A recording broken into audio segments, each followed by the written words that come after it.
Amados hermanos, Dios me los bendiga a todos. Estamos este día aquí en Yo Empezó a Brasil para llevar un análisis de la palabra del Señor. Hoy quiero comentar sobre el libro de Primera de Reyes, capítulo 19, versículo 19. Primera de Reyes 19, 19. Quiero hablar sobre el profeta Eliseo. Y el título que le pongo a este tema en esta mañana es Siguiendo al profeta por causa de la unción, ¿ok? Vamos a hablar de Eliseo. Eliseo era un joven, ¿no? Dice la palabra de Dios en el nombre del Padre, del Hijo y del Espíritu Santo. Dice que partiendo él de allí, halló a Eliseo, hijo de Safat, que araba con 12 yuntas delante de sí, y él tenía la última, y pasando Elías por delante de él, echó sobre él su manto. Aleluya. Bendito sea el Señor. Dice que pasando Elías por delante de él, echó el manto sobre Eliseo. Eliseo, vemos, amados hermanos, que tenía una identidad, porque dice que era hijo de Safat. Cuando dice que era hijo de alguien que tiene una identidad, tiene un linaje, tiene una trayectoria, ¿ok? Eliseo se calcula que puede haber tenido unos 20 años en ese tiempo, sí, más o menos, según los estudiosos. Y la palabra de Dios dice que él araba con 12 yuntas de bueyes. Escuché un día un comentario en una predicación donde decía que él lo tenían trabajando en el último lugar y que era el último. No, dice que él trabajaba con 12 yuntas de bueyes y él llevaba la última. Quiere decir que él estaba a cargo de 12 yuntas de bueyes. Quiere decir que él, a pesar de su juventud, era un hombre con capacidades administrativas totalmente sobrenaturales. Un joven con 20 años manejando 12 yuntas de bueyes, trabajando en el campo. Posiblemente Dios ya le había hablado a él en sueños. Posiblemente venía él de una trayectoria en la palabra del Señor. Posiblemente sus padres, qué sé yo, estaban vinculados al conocimiento de Dios. Es posible que él haya escuchado hablar del profeta de Dios. Y él guardaba algo en su corazón. Y cuando el profeta pasa y suelta el manto, enseguida él lo entendió. Y la palabra de Dios dice en el versículo 20 que entonces entonces dejando él los bueyes, vino corriendo en pos de Elías y dijo: te ruego que me dejes besar a mi padre y a mi madre, y luego te seguiré. Y él le dijo: ve, vuelve, ¿qué te he hecho yo? Podemos pensar que el profeta estaba tratando de sacarlo del camino. No, el profeta lo que estaba tratando era de ubicarlo en la visión de Dios. Nosotros, amados hermanos, como ministros del Evangelio del Señor, tenemos que buscar la manera de que la gente busque la dirección de Dios, que la gente no ponga atención en nosotros, que la gente no se fije en lo que usted hace o lo que no hace, que la gente tenga aquella determinación de seguir el consejo de Dios a través de usted, porque es Dios quien nos ha llamado, no es el hombre. Somos instrumentos solamente para la gloria del Señor. Y Elías en este momento lo que hizo fue que totalmente lo destetó, como decimos en Costa Rica. De seguida no le dio ninguna contemplación, no lo trató como si fuera alguien mimado, empezó a tratarlo fuerte de salida, porque Elías sabía que para servirle a Dios hay que ser fuerte, hay que ser de carácter. Y somos formados un montón de veces, o siempre, a través del rechazo, a través del sufrimiento, a través de todas las cosas negativas. Esas son para crecer, para ser unos buenos soldados para la gloria de Dios. Dice la palabra de Dios que ninguno es soldado a sus propias expensas para el Señor. Todos nosotros somos soldados preparados por Dios, y muchas veces hemos nacido tal vez de padres que no conocimos, hemos nacido de madres que no conocimos, hemos sido víctimas de muchas cosas tal vez en el pasado, y sin embargo Dios todo ese montón de cosas las fue preparando para bien, así como hizo con José. José fue vendido, los hermanos lo odiaban, le tenían envidia, fue vendido a los madianitas, a los mercaderes, pasó en el palacio, estuvo preso, jefe en la casa de la guardia de Faraón, después volvió a caer preso, y entonces tenía altas y bajas en su vida, pero Dios estuvo en todas esas áreas para prepararlo, porque después iba a llegar a ser el segundo después de Faraón, y era un instrumento para la preservación del pueblo de Dios. Así muchos de nosotros, amados hermanos, nos encontramos en el propósito de Dios. Dios ha permitido un montón de cosas en nuestras vidas para al final traernos y llevarnos para un propósito según sus planes establecidos desde antes de la fundación del mundo, ¿ok? Vemos a Eliseo cómo él trabajaba. Él era una persona que estaba haciendo el esfuerzo, manejando un compromiso bastante serio.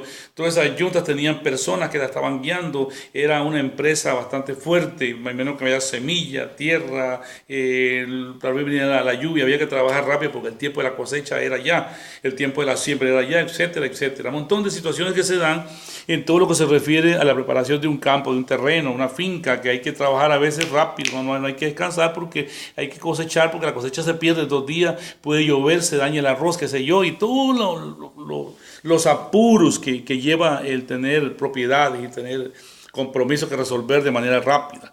Y vemos cómo Eliseo enseguida le dice: deja que vea a mis padres y enseguida te seguiré. Y le dice a Elías: vuelve, ¿qué te he hecho yo? Enseguida Elías apartara la mirada de él, porque la clave estaba en el Dios de gloria, en el Dios de gloria, que era el que verdaderamente estaba llamando a Eliseo, porque ya Dios le había dicho a Elías: quiero que Elías estaba a punto de morirse, y le dice: no, todavía te queda mucho que hacer, largo camino te resta, come y bebe porque largo camino te resta. Y Elías se levantó. Dice: tiene que ungirme a Inri, tiene que ungirme a Jehú, tiene que ungirme también a Eliseo, que quedará en vez de ti. Aleluya. Y Elías quería morirse y dejar todo botado. Y no podía dejar todo botado porque Dios siempre tiene sucesor y tiene plan establecido. Así que se acaba uno y viene el otro con más poder, con más fuerza. Y en este caso había un joven trabajando fuertemente en una finca con su papá y con su familia. Y sin embargo ya estaban los planes de Dios para su vida. Cuando el profeta pasa por allá, le lanza el manto, él enseguida lo entiende porque él estaba atento, esperando una respuesta de parte de Dios. Por eso, amados hermanos, cuando Dios le habla a usted en sueño o a través de profeta, guarde esa palabra y espérela, porque la palabra que Dios le da a usted, Él la cumple en el tiempo de Él. Muchas veces vemos que ya el sueño se fumó, que todo se olvidó, pero es cuando más cerca estamos de lograr lo que Dios ha dicho en nuestras vidas. ¿Ok? Tenemos que estar siempre percibidos de los planes que Dios tiene para con nosotros. Y dice que se volvió y tomó un par de bueyes y los mató, y con el arado de los bueyes coció la carne y la dio al pueblo para que comiese. Después se levantó y fue tras Elías y le servía. Aleluya. No fue tras de Elías porque ahora soy un siervo de Dios, ahora yo tengo autoridad, ahora yo mando, ahora yo aquí. No, nada de esas cosas. Humilde, sencillo, sirviendo. Jesús hasta el final le lavó los pies a los discípulos. El servicio tiene que ser uno de los principios fundamentales de todo siervo de Dios. Cuando nosotros nos jactamos, ya queremos solamente estar bien vestidos. Nadie nos puede tocar porque está inmundo. No podemos hablar con cualquiera. Todo lo que escuchamos tiene que ser allá, es inmundo. O sea, hay un montón de situaciones que muchas veces el diablo nos engaña y empezamos a vivir una vida de mucha fantasía, de mucha idolatría. Se mete el espíritu de Leviatán en nuestras vidas y se apropia de nosotros, y empezamos a ministrar y a dar los altares en las iglesias, en congresos, y siendo hasta presidente de concilios, y estamos totalmente errados de la palabra de Dios. Pero en ese momento el espíritu es tan fuerte y tan terrible y tan peligroso que ningún pastor, ninguno que esté más abajo de nosotros, se atreve a llamarnos la atención. Prefiere mejor andar de hipócritas ahí, porque ese espíritu es tan fuerte que maneja y controla todas las áreas. Pero bendito sea el Señor, que Eliseo topó con un hombre de Dios como es Elías. Como es Elías, topó con ese hombre de Dios y enseguida empezó a educarlo. Le dice: ¿qué te he hecho yo? Tienes que apartar la mirada de Elías. Vemos aquí, amados hermanos, en el versículo, dice que en Segunda de Reyes, dice que en el capítulo 2, y aconteció que cuando quiso Jehová alzar a Elías en un torbellino al cielo, Elías venía con Eliseo de Gilgal. ¿Qué significa Gilgal? Gilgal significa lugar de oprobio. Es posible que el profeta pasó a buscar a Eliseo y después estaban en Gilgal, no había comida, no había donde quedarse, durmiendo mal, comiendo mal, viviendo mal. Se llama lugar de oprobio. Si usted busca Gilgal y ve la jornada del pueblo de Dios, los pasos de los profetas, siempre Gilgal significa lugar de oprobio, lugar terrible, donde fueron circuncidados, no podían trabajar, no podían hacer nada, no podían alimentarse, y fue algo terrible. Estaban metidos ahí. Antes de cruzar el Jordán para entrar a Jericó, también estaban en Gilgal. Entonces estamos viendo, amados hermanos, que cada lugar significa un mover en el mundo espiritual para nuestra vida. Todos son símbolos espirituales. Nosotros, cuando nos acercamos a ver la Biblia, estudiar la palabra de Dios, y la llevamos con exágesis, con hermenéutica y apartar de la Biblia, terminamos razonando como cualquier científico y psicólogo. Totalmente humanos, nos apartamos de la influencia del Espíritu Santo en nuestras vidas, que Él es el que nos revela y qué es lo que Dios está hablando, ¿ok? ¿Qué es lo que está hablando? Cuando dice que cruzaron el valle de Cedrón. El valle de Cedrón significa desobedecer. Ir a un lugar donde después vienen unas consecuencias por haber cruzado ese valle. ¿Ok? Porque hay situaciones difíciles y muchos han cruzado ese valle por causa de opresiones y de situaciones difíciles. Han tenido presión por circunstancias en su vida y han cruzado el valle de Cedrón a hacer cosas que no convienen. Después vienen las consecuencias por lo que hizo. Entonces cada palabra, cada lugar tiene un significado espiritual y es importante que nosotros como hombres y mujeres de Dios le pongamos cuidado a la palabra en esta área, porque si nosotros vemos esto de manera humana, de manera literal, no vamos a entender la palabra, porque dice que este es espíritu y es vida, y esto es totalmente espiritual, amados hermanos. No podemos minimizar. A veces usted ve pastores en los altares, es que todo el mundo aquí es espiritual y burlarse. No, las cosas de Dios son espirituales. No pueden ser carnales, amados hermanos. Tienen que ser espirituales y tenemos que ver qué es lo que Dios está hablando. Porque una cosa es lo que Dios me dé la gana de interpretar y otra cosa es lo que Dios diga. Porque una cosa es lo que la palabra se interpreta ya sola y otra cosa es lo que yo quiera venir acá a inventar, ¿ok? Podemos buscar la palabra, podemos buscar la Biblia, podemos leer y ustedes pueden analizar si lo que estoy hablando yo estoy hablando de mí o estoy hablando palabra de Dios. Vive Jehová, en cuya presencia estoy. Y dice que salieron los hijos de los profetas que estaban en Betel y ciudad del pan, ¿okay? Ciudad de victoria. Y entonces cuando empezaron a decirle, ¿sabes que te van a quitar a Elías hoy? Porque siempre van a aparecer gente envidiosa, gente que no está de acuerdo que usted sea amigo de algún ministro reconocido, de alguien que pueda ayudarle a superar el conocimiento de la palabra, qué sé yo, andar a la par de personas que están vinculadas al campo de Dios, que te pueden ayudar a salir adelante, tal vez llevarte a un lugar a predicar, llevarte para acá, apoyar en lo que es el desarrollo del ministerio, porque eso es necesario también, amados hermanos. Vemos que Bernabé apoyó a Pablo también, y así es la palabra. Así es la palabra. Dios va usando hombres, porque son hombres los que Dios usa para llevarlo a usted a otro lado. Olvídese que Dios usa hombres. Los ángeles no pueden predicar, ninguno puede hacer nada. Somos nosotros, Dios nos usa a nosotros para llevar adelante su plan y su proyecto. Vive Jehová. Entonces ellos empezaron a decirle, ¿sabes que hoy te quitan a tu Señor? Porque estaban envidiosos porque Elías andaba con él. Y ellos quizás sabían de Elías, pero no tenían ese privilegio. Yo les decía, ten paz, yo lo sé, ten paz, yo lo sé, ten paz. Digo que no respondía de muy buena gana. Claro que le respondía fuerte porque el hombre es un hombre de trabajo, un hombre luchador, un hombre enfrentado, capacitado para manejar empresas y personal. Tiene que tener carácter.